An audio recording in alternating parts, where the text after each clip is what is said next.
if I traded it all, if I gave it. Welcome back, everyone. And you know, it is the 4th of July, so we always have to bring Michael Pappiani on, who's a language artist, and we're going to talk a little bit about, poems and what he's got going for us. Welcome to the show. Hold on. We are live on Facebook, so I want to say hi to everybody out there. Like us and follow us. We're going to be sharing the show afterwards. And thank you to all the vets. Thank you for everybody that are first responders, and thank you to everybody out there. You are back here today. You've been on my show 10 years. I've known you. You've been on my radio show, television show. I don't know what else. And you keep on coming on, and because you have a mission, you're on a mission. Tell everybody about yourself. Okay, well, I'm Michael Pappiani, and I'm originally from New York, but I love Arizona. It's a wonderful place, and I don't have to shovel snow or worry about all that rain that's coming down in the East Coast. Places like Indiana and stuff, underwater, totally.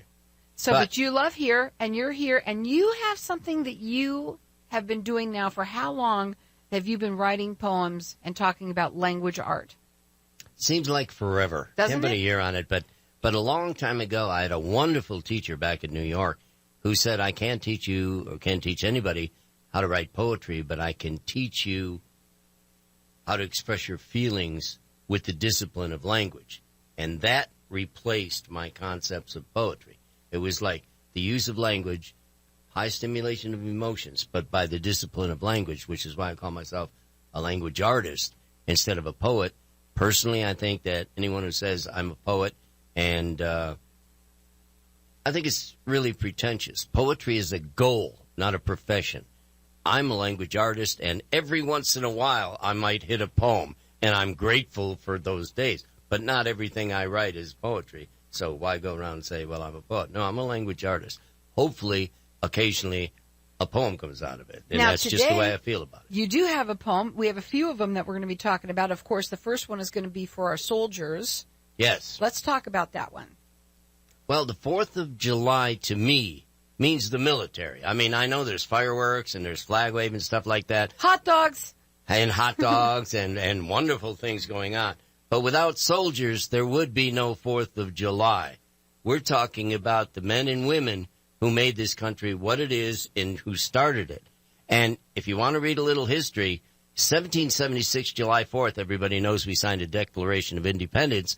And those of us who are teachers know that George Washington wasn't inaugurated until 1797. Nobody asked what were we doing between 76 and 97. It was not what it is today. It wasn't a federal government. It was a confederation of states. There was a president who made no salary, was no more than a secretary. There was no enforcement of laws. There was only a legislature. There was not a and there wasn't any debt. And there wasn't any taxes, but we won't get into that. But what I'm saying is the 4th of July to me is military. And before I was a teacher, of course, I spent 23 quick years in the United States Army. And I have the highest respect for the soldiers I served with, men and women. And I joined 1963. Things were not the same as they are today, thank heaven. But 1963 was an interesting thing. For instance, on the post I was at, they had one barracks for the women. That's how few there were. Now it's like, women have really made tremendous headways in the military. So this first one is dedicated to the men and women in uniform. Go ahead. Think of in the 1800s what this Arizona Territory was like. I mean, it was like Western. Exciting, Western and everything. So think cavalry here, because this is the deal. And in that time, I say, it's time to take the saddle off, the bridle and the gear. It's time to stop and take account of what and who is here. Each battlefield displays its worth, but hides the cost beneath. But here is where I'll take my rest and sleep and dream in peace. Is that Tomorrow's sun may cause my eyes to squint, my skin to tan. Tomorrow's ride will take us out, but only maybe back again. Tomorrow's work may start a fight or cause a fight to cease. But here is where I'll take my rest to sleep and dream in peace. Many folks philosophize what soldiering is for, while some decry and emphasize the uselessness of war. But judgments time and man hand down don't matter in the least. Just I and God know my worth as I rest and dream in peace. I love that, Michael. That's dedicated to, especially to the men and women of the 101st Airborne Air Assault Division.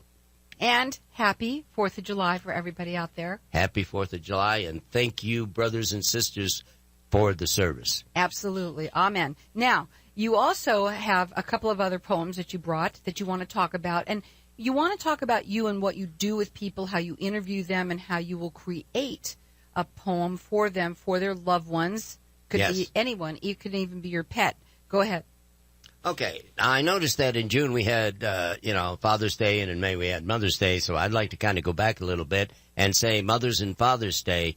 These are the people you want to say, wait a minute, I'd like to say something, or I'd like to have something created that will emphasize my feelings towards my mother or my father. So I will give you an example. And then I will read it first, but then I'll tell you what went into making this thing in the interview especially. Okay. Okay, here's the deal. This person was an old-fashioned shoemaker. Back in the day when you had to have 14 years before you can call yourself a shoemaker, and you had to work as an apprentice and journeyman and up like that. So I talked to the person during the interview and got a lot of information and came out with this, which is he worked stooped over a last with all these little nails in his mouth, putting a pair of heels on a pair of shoes. He was a shoemaker. I don't mean repair. I mean he made shoes. He could make shoes. I watched him as leather became expensive. I watched him as labor became cheap. When I was little, I wanted to kiss him, but he always had these little nails in his mouth. I feel bad about that now. I'm not little anymore, and my lips bleed quite readily for a lot less. Wow. And this was for who? It was for a person whose, father had recently died, and they wanted to say something that they never had said during life, which I'm telling your audience, don't wait till then. I mean, let's get it done now, you know. But we have an interview. That's what the difference between what I do and, say, a greeting card. You go in and buy a nice greeting card, it's nice, but how many other people get the same greeting card? And does it address the personality that you are honoring? Basically, no. Right. I mean, you're lucky if you find one. I mean, you feel it because it might have the words, but this is something different. And it's beautiful the way you have it mounted and all of that for them. And you don't do that part of it. You do the poem, but it's beautiful. Right. Well, I do the interview also, because in the interview, that's where you gather the information. Like, how did this person really feel about that person? And what was that person like? And there's a lot of, psychology. There's a lot of emotional transfer about how that person felt. And see, I don't want to just write about the person. I want to be accurate about the person. But I want to capture the emotions that the person felt that wants me to do it. So I can say this is a personal reaction between that person and the person they're writing about. So what we're going to do is we're going to open up the lines to the audience for everyone to get entered in to win one. Okay? And yes. But right now he wants to know, for everyone that calls in, all you have to do is tell us how long you've been married. We want to figure if you've been married, what are you looking for? They got to be married how long? At least. We're living in a country where every Most marriage, people like last one out of 13 years is considered a successful marriage. Go ahead. 1 out of 2 marriages fail in this country. Right. 1 out of 2. So tell them how long you want it to be. 40 years, 50 years, 30? I'm just saying, tell me how long you're married. And the oldest couple that calls in, I will take it from the beginning. The interview, the consultant for the artwork, the choosing of the artwork. We're talking about a very involved type of thing that ends up like this with the artwork and the poem. Because, it's beautiful. And the language art, because the only thing love needs is a picture and a poem. The number here is 602-277-5369, and toll-free it's 1-866-536-1100. All we want to do is hear how long you've been married. You've been married a long time, give us a call right now. 602-277-5369. Toll-free it's 1-866-536-1100. If I traded it all So welcome back, everyone. And we are talking with Michael Pappiani, who is a language artist. And Michael writes these poems that are just, and I'm calling them poems because they sound. Thank you. They are. That is the goal. Absolutely, and they're beautiful. But this is not only just a piece of art. It's more than that. It is absolutely an individualized poem that is made, and you doing it through a interview where you meet and you talk and you show pictures, and it's an intricate step-by-step way of getting to this actual end process. Yes, and the thing is, I drew on my experience in the military. I was an interrogator in the Army. So that makes you a good interviewer. Well, it really does, because an interrogator is not somebody who tries to tie somebody to a tree. That is so misrepresented. Those interrogators out there out of Fort Huachuca, they are the best in the world. And it's like you're after information. That's what you're after. So you learn how to ask the question. You learn how to establish rapport. That's the most important thing. And then you learn how to methodically ask the kind of question that draws out what you're after. In those days, it was information about military importance. Nowadays, I've transferred it to, how did you feel about your mother? How did you feel about your father? Or, like the one we did last time, this person said that they had this dog, and it was just the most important thing in their life. And look what happened when we read that one. Right, My God, there we was had a a lot of people that, and we want you to know, you can call throughout the rest of the show for everything that we're offering here today. This is something that is, it's a memorial for you, for your loved one, for your mom, your dad, your dog, whoever. They're just awesome, and it could even be something that you do for someone as a wedding, even anniversary for two people who love one another. There's just so many different ways. This is awesome. The one that you're going to read now is for moms, but we also want to open up the lines to the audience again for everyone to keep on calling in, because we want to know how long you've been married. So if you've been married for a long time, and he's even said 5 years is okay, but, if you've been married for a long time, all you have to do is call in, and he wants to hear how long you've been married. A lot of people like to talk about that, you said.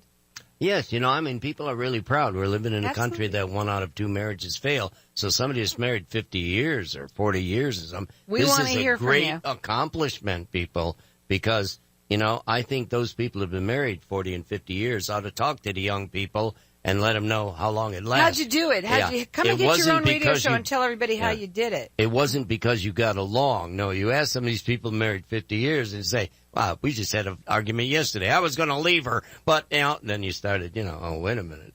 Nah. What's going to happen when I get out there, Right. And that's from a man's point of view. I can't speak for women. So we want to hear from you. Our number here is 602-277-5369, and toll free it's 1-866-536-1100. You've been married a long time, give us a call, and also you're going to get entered in to win one of these unbelievably fabulous poems that he's going to write specifically for you. Our number here is 602-277-5369. Let's read moms. She has my eyes. I think that was the first thing I noticed about her. She was never liberated. She treats her life like a quadratic equation. She is also responsible for the ossification of the notions of God and love on the outside of my forehead. I am certain that when she dies, if there is no heaven for her, there will still be God and love, but no justice. And you know what? We love our parents, and usually, I think when they pass is when that's all of a sudden when we say, oh my God, I love them so much, no matter what. And by the way, no matter how angry, I think people also still now they love their parents when they die. Am I correct on that? Do you find that so? When you talk to some of the people that you deal with? That's part of why I started doing the things specifically about parents and grandparents and stuff. Because unfortunately, being creatures that we are, we wait until somebody dies, and then we start thinking about all the good things and the bad things. But usually it's the good things. We always remember the good things. You forget about the bad like that, like really a snap. Yes. And I think my message is, don't wait. Think about it. All love needs is a picture and a poem. Trust me. All love needs is a picture and a poem. The picture or the artwork draws that person sees it on your wall and say, "Ooh, that's interesting," and they walk over to see it. But then they have the words, and these are your words. I put them in poetic form. That's wordsmithing. You have some great words. You've got to explain what some of those words were, because I didn't have any idea. I mean, and I'm a talk show host. Go ahead, tell them. As a matter of fact, when I did this thing and it was completed, the person showed their mother, and she said, "I'm not too sure about quadratic equations, but the rest of it I like." So a quadratic equation is an interesting thing for you mathematicians out there. I mean, it's like you put these numbers in and they come out the other side and stuff. And that's like a personality. Whatever you're dealing with the person's personality.